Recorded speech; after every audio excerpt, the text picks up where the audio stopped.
के साथ ही हैदराबाद से एक और बड़ी खबर आ रही है जो अच्छी खबर नहीं है, क्योंकि 20 ऐसे पोलिंग बूथ हैं जहां पर अब तक पोलिंग शुरू नहीं हो पाई है। ईवीएम में खराबी बताई जा रही है। हैदराबाद के 20 पोलिंग बूथ पर अभी तक पोलिंग शुरू नहीं हुई है, जबकि तकरीबन 3 घंटे का वक्त गुजर चुका है। शहर के मुख्तलिफ मकामात पर ईवीएम्स के खराब होने की खबर मिल रही है।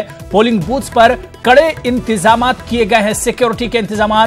पोलिंग मराकज के करीबी इलाकों में दफा 144 नाफिज है। हैदराबाद में पोलिंग मराकज पर मरकजी दस्ते भी तैनात किए गए हैं, लेकिन अच्छी खबर नहीं है, क्योंकि 20 पोलिंग बूथ ऐसे हैं हैदराबाद में जहां पर अब तक पोलिंग शुरू नहीं हुई है।